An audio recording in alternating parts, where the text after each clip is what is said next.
Through, looking pretty control. How do you feel? Yeah, I felt good. You know, when you don't race for a while, sometimes you forget how hard the 8 is. So no matter if it's a 144 or like a 142 race, it's always gonna hurt a little bit. So I got out there, I put myself in not the best position, but I was obviously happy to come out with the win in the prelim. So what happened with the contact with the Moroccan on the final time? I don't know. At least from my recollection, it seemed like he was trying to get in, and I wasn't trying to get bullied into the inside of the rail. So I was just holding my position, and I hope and I think they saw it the same way. But I met the kid too, and he's a great guy. So it just shows to go on the track, like things are just obviously different. But yeah, I think it was just a little mishap, and I don't think either of us kind of were catastrophic off of what happened. I don't know how he finished or not, but He was 6th or something. was he okay? You know what happened to Cole? Did it make you nervous though about any contact like that? Not really. I mean, at least from what I saw from position, I thought I was in pretty good standing. I think if anything, he was kind of coming into my lane, but that's track, and I was just trying to hold my position and not kind of get pushed into the inside. So I figured I was all right. The last time they had the Olympics here, you missed out on the team. Did you watch any of the 2021 Olympics? I watched a couple races. I didn't watch the 8 though. You still had never watched I don't think I still even watched the 8. No, to this day. And it's not like out of like I don't know what kind of it wasn't just out of spite or like that. I don't know. I just was so detached from the sport at that point that I had my focus on other things. So. In the weeks leading up to these championships, like how appreciative are you of just the difference physically and emotionally from right now and then the last time you were wearing this kit in 2022? Yeah, I think this time I feel a little more confident. Last time I was kind of battling through some stuff, but this time like I feel healthy. I had good training blocks. I'm with a good group. And just headspace is right, you know. So everything's working out pretty good. So how's everything been since you had no races?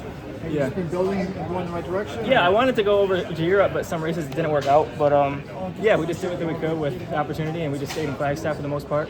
Then bounced over to Hawaii and came here about a week ago. So it's been fun. I've really been enjoying the past 2 weeks. So it's been good. When you say they didn't work out, like did they not let you in, or what was the problem? By my understanding, I couldn't. But keep in mind, like I didn't have much marks this year, so I get it. And a lot of the meets might have been filled before USA, so I think just a lot of them were filled. And by the time I did run a decent enough time to show that I could compete with Diamond League guys, it might have been a little too late. So just is what it is, obviously. And Mike Smith told me that when you started this season back in I think February, the first workout he gave you was 6x200. Yeah. You couldn't find a track to do it on. Where were you at the time? Yeah, so I was in Florida. I think I was at my fiance's place in Orlando, and I mean that just shows you how far I was out from the sport. Like I've been living in Florida for all these years, and I never really needed a track. So once he told me I needed one, I finally found one, and I kind of started hitting the track in about March time, and yeah, ended up working out. But yeah, now I was very far removed from the sport to be thinking about finding local ice tracks and stuff like that. How long have you lived there?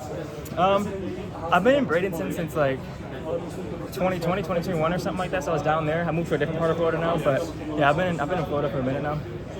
And did you eventually find a track? Yeah, I found a track. IMG's been helping me out a lot, so I went out there, and there's also local tracks kind of close to Orlando and stuff I've been able to find, so yeah, it's been a good time. But it was the next day that you ran this workout or not? Maybe or so. I don't really remember the best, but it was just, yeah, it was kind of, I wasn't even thinking about trying to qualify for anything. I was just trying to get in shape and not be fat, so.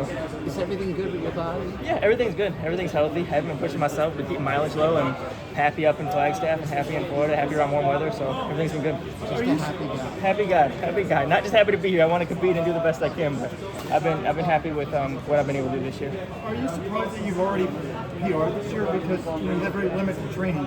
But you're running faster than you were, Yeah. And what explains that? Is it the bicarb? Is it the new shoes? Like, why would you be faster than you were? I think the new shoes have a lot to do with it. I think the shoes are great. I think my body, when it's healthy, is like the best thing I have in terms of like the advantage I have. I think I'm a pretty fluid cadence runner, so when I can move effortlessly, pain-free, I think it helps me a lot. So I think just being healthy and the shoes have been a big part of it. The training shoes or the spikes? The spikes. Do you use bike? Have